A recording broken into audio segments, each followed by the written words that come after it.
So our next speaker is Kenny Han. Kenny is a Senior Director in charge of Memory Product Planning for Samsung Semiconductor, Inc. He has been working at Samsung for more than 21 years, including 15 years in DRAM design. Currently, he is overseeing an elaborate market sensing effort focused on building a better memory ecosystem in collaboration with industry partners. Please welcome Kenny. Thank you. Nice to meet you.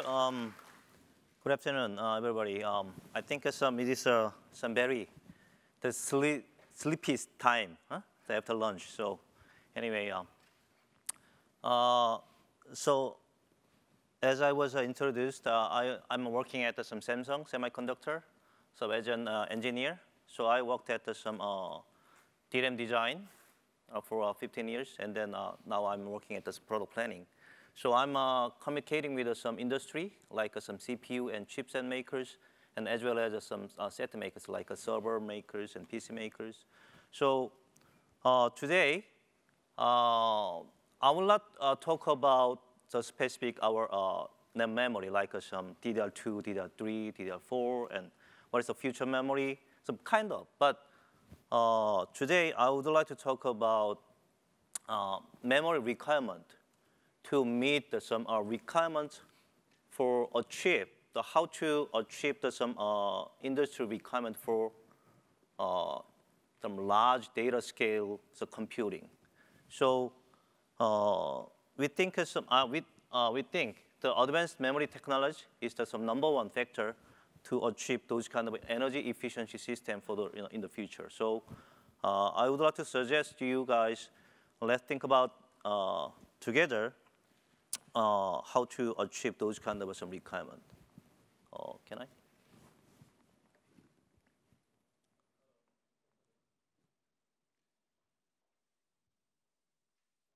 Oh. Okay, thank you. All right.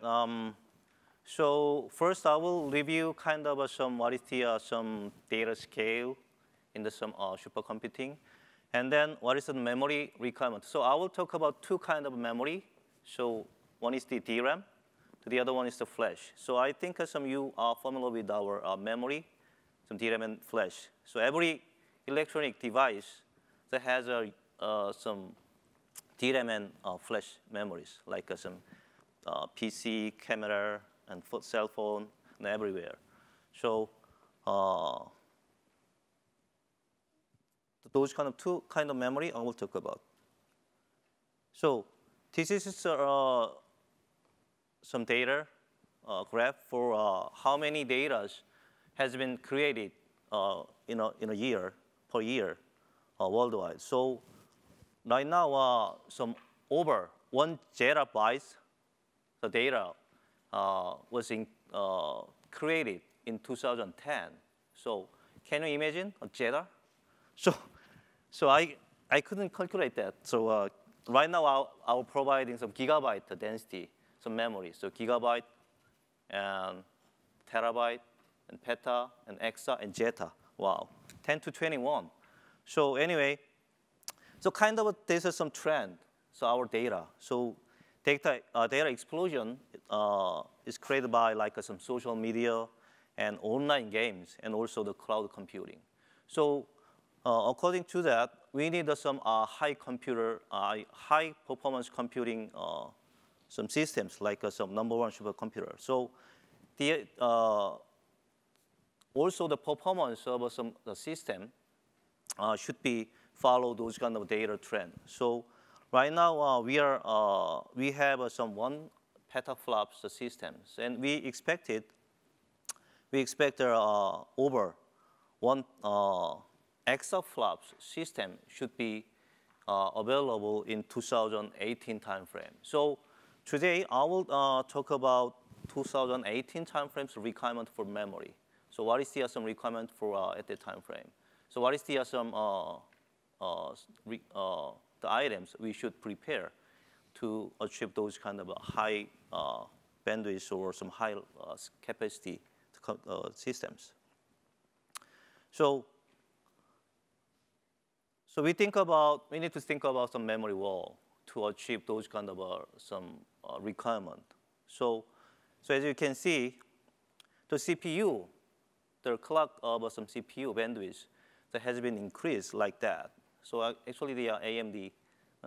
So I was happy to find some of our Samsung logo in your material anyway.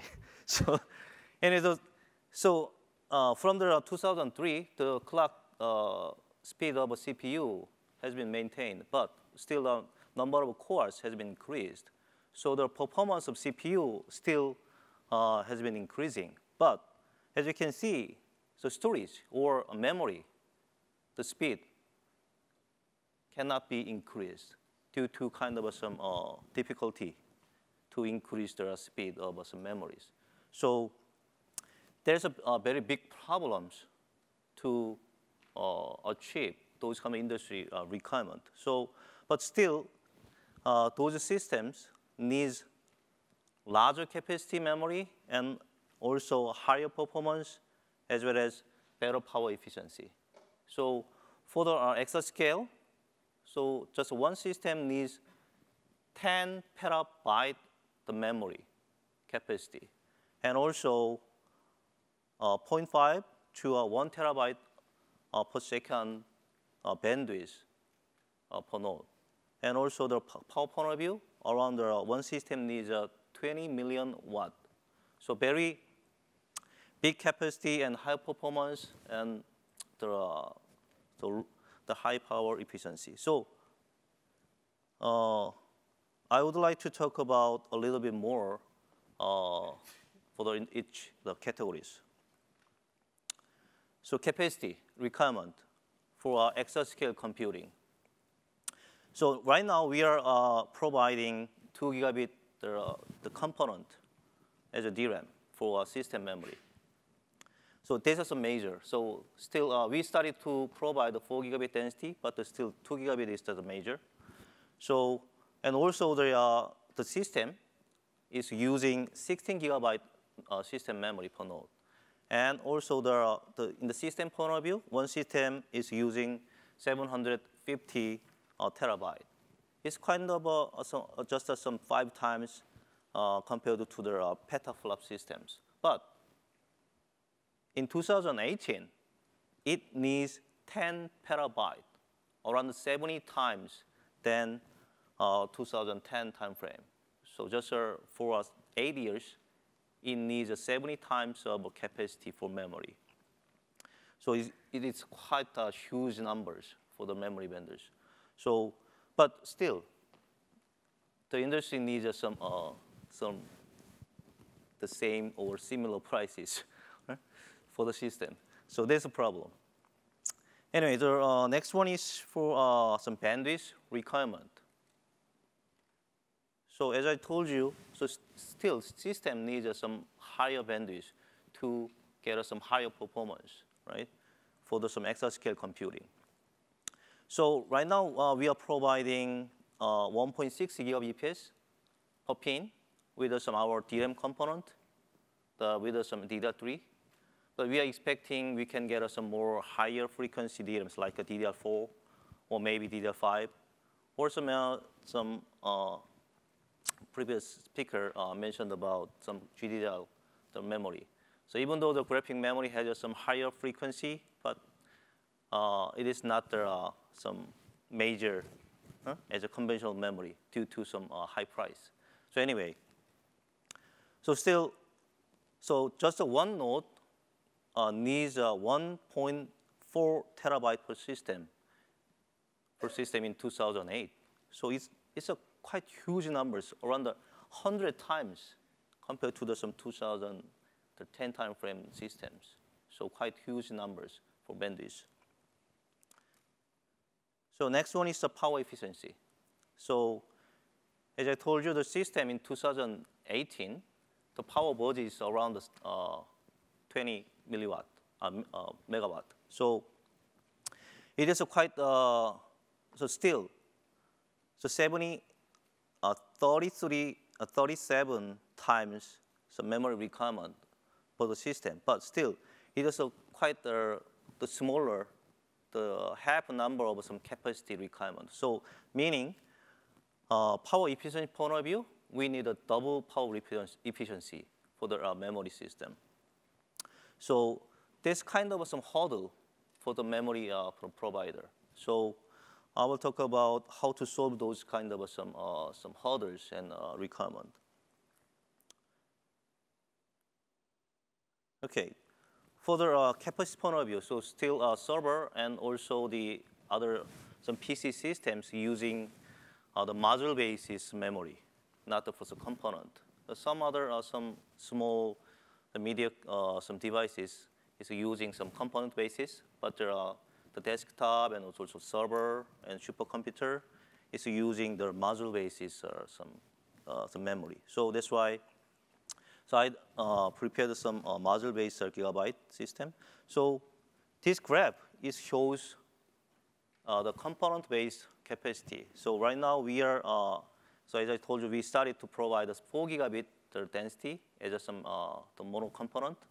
And we are expecting to provide 8 gigabit coming soon, 2013 and 14 timeframe.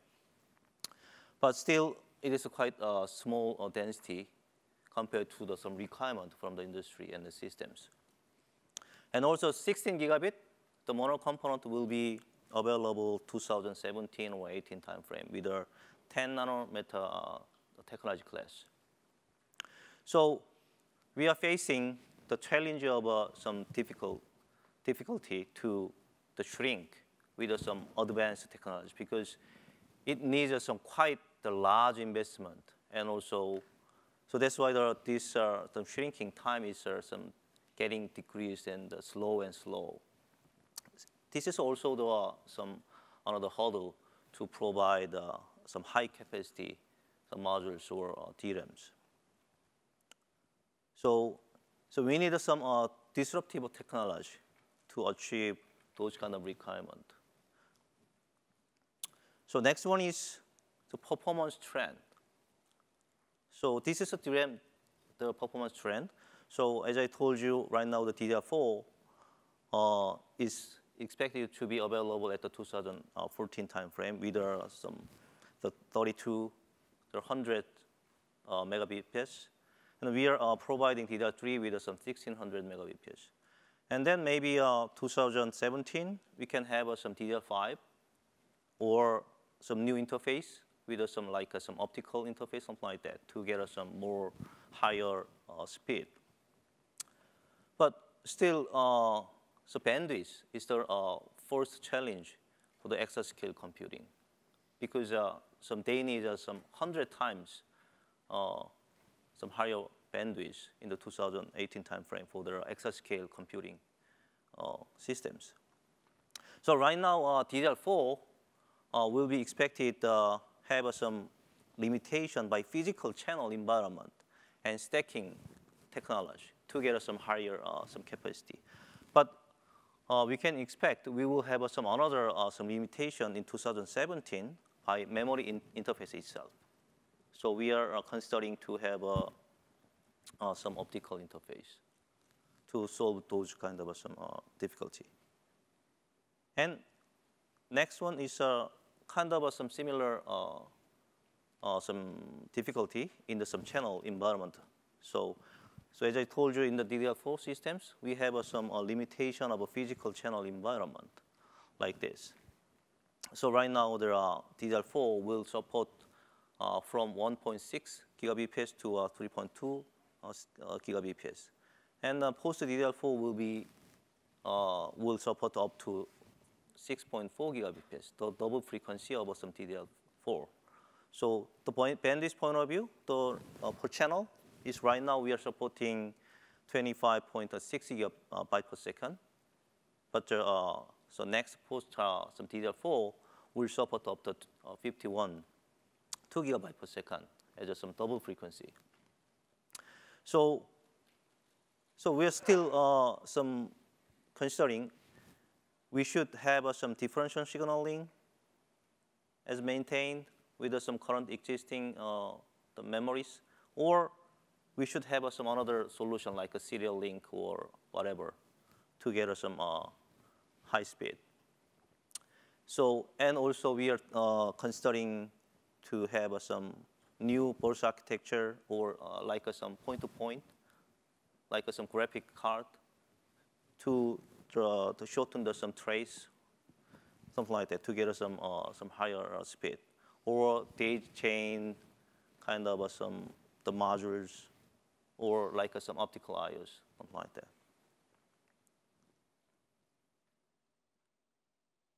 So memory power efficiency point of view. So we have developed very aggressively process technology with some huge investment, right? But still, to get some better power efficiency, right? So with some shrink, some advanced technology, we can get some better power efficiency because the size of trace can be reduced than before. So right now we are providing 20 nano class 4 gigabit 1.5 35 volt DDR3 the products. So as you can see, so those kind of technology, advanced technology, can get us some power savings. So compared to some 15 nano class, we can get us some 34 power saving with our 40 nano class. But still, we have some 20 nano class. Since we have a 20 nano class, so we can save a 67% savings compared to the previous 15 nano class technology. So we can get some huge power savings so far with some our advanced technology. So we expect we can get some more power savings with some advanced technology like some 10x, 10 nano class. But as I told you, to get some those kind of the small lithography technology is very difficult. So and also there are our DDR3 can have some 1.25 volt component to provide the small power component to some industry. So it is based on some 96 gigabytes servers. So we are promoting our green memory to get some better power efficiency. So as you can see, so far we can get some around minus 36% CAGR for the power efficiency. So I mean the power, the degradation, the reduction. Until 2015, we can get some 36. But after that, without any other additional technology, just so we can get the 12% CAGR for some power reduction. That's a problem. So even though we can adopt another some additional technology like some under 1.0 volt VDD or TSV technology through silicon via or optic IOs, still we expect just 18% some CAGR for some reduction of power. So it's quite a smaller number than before we have achieved. So like some compared to 36.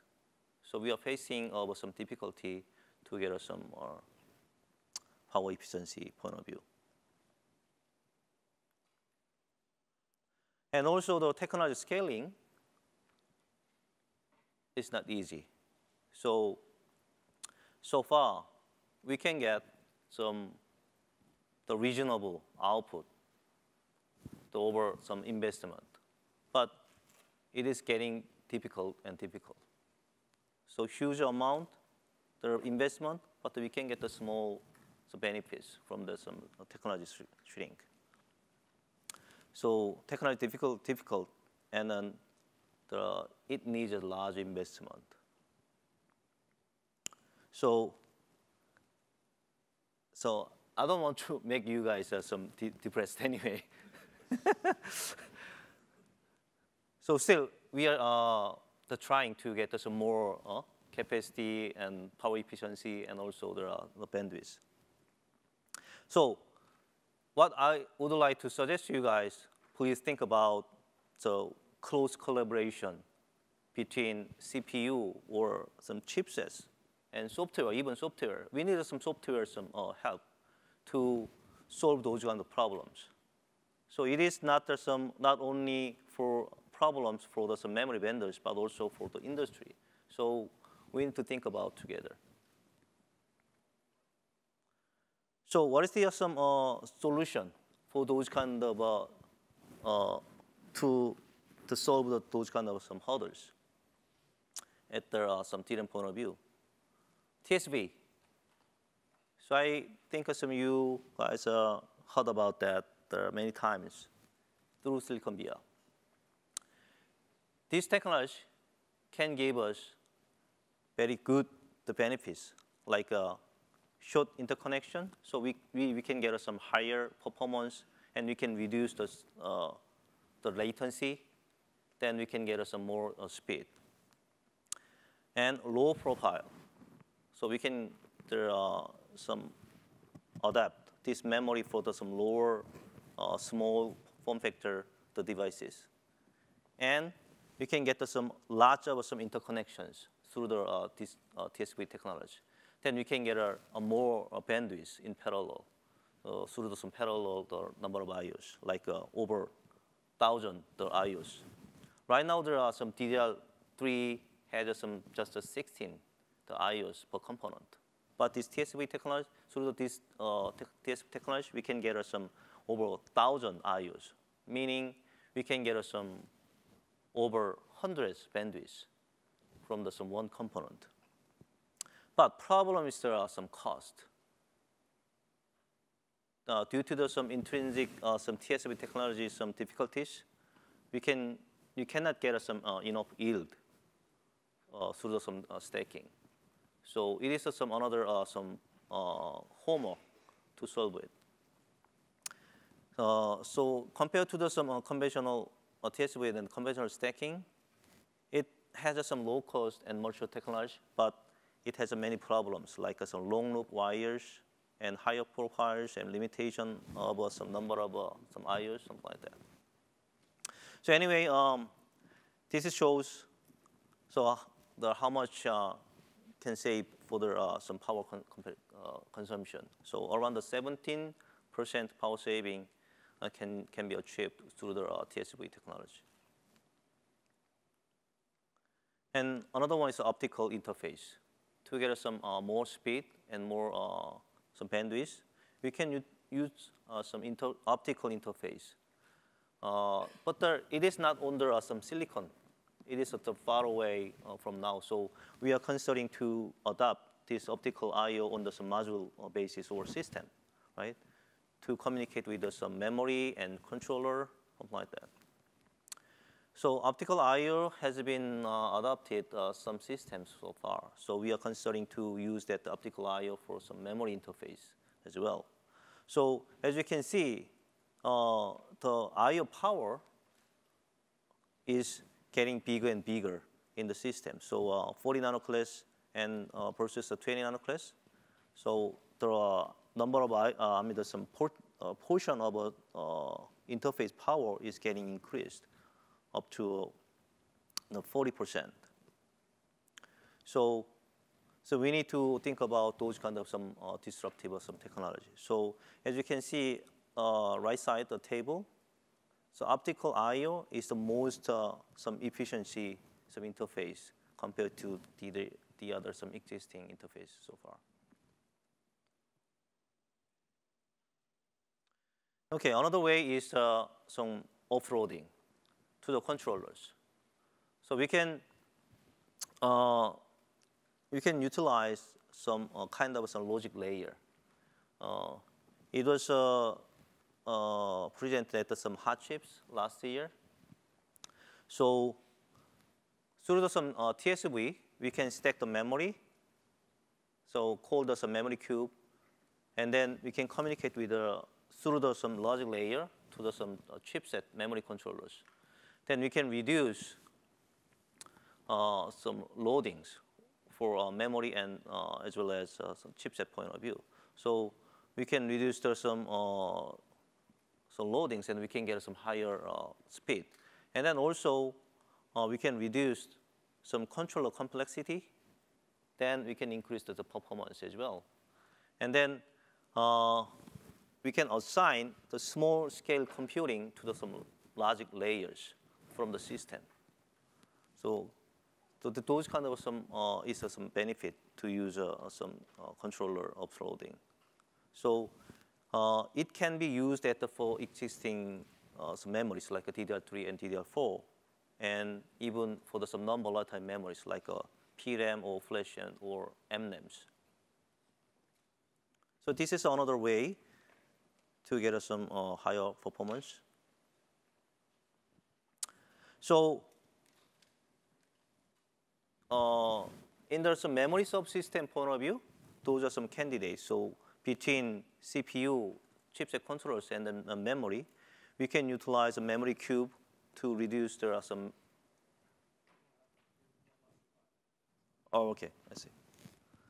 So also we can utilize some memory cube between cache and the memory, something like that. So this is for her storage. So I will talk about some flash storage between the hard disk and memory. There are some lots of gaps, the latency gaps between the hard disk and the memory. So we can utilize our flash memory as a cache or some other storage, the tierings. So SSD has some extremely higher performance than disk drive. So we can utilize those some flash memory as some kind of memory, system memory, or kind of tiering memories between hard disk and system memories. So also it has some lots of various interface like SATA, SAS, and PCI Express.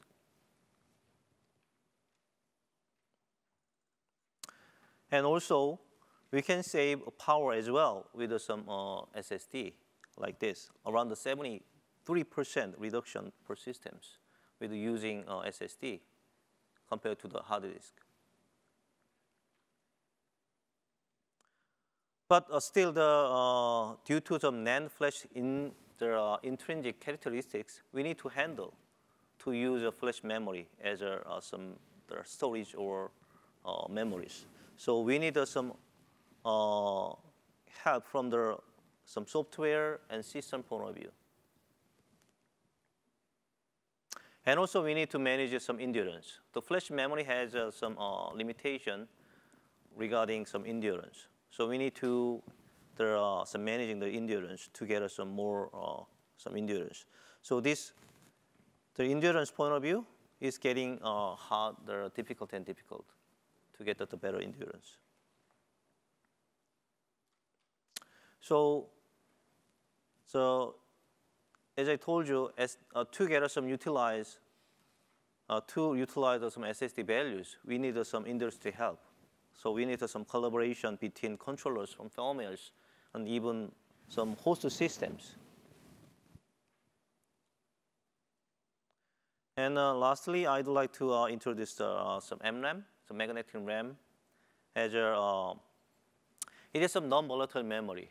But we are considering this memory can replace DRAM in some time in the future. So as you can see, MRAM has some great features like retention and standby power, but still a little bit worse than the DRAMs, like a speed point of view and bit cost point of view and endurance and technology maturity point of view. But still, it would be one of a candidate to replace the DRAMs in the future. So, and also, to utilize those kind of non-volatile memory, we need help from some industry, how to solve some hurdles like the large investment and technology difficulty and process maturity point of view. Okay. So there's a summary, and then you can see that. So, yes, okay, I studied a little bit. Okay, so is there any questions? Thank you.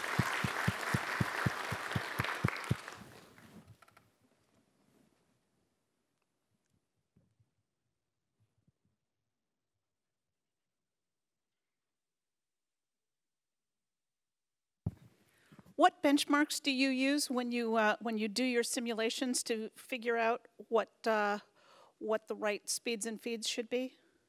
Do you use database benchmarks? Yeah, so we have used some conventional benchmark programs. So I don't remember, but probably it's kind of some very general programs.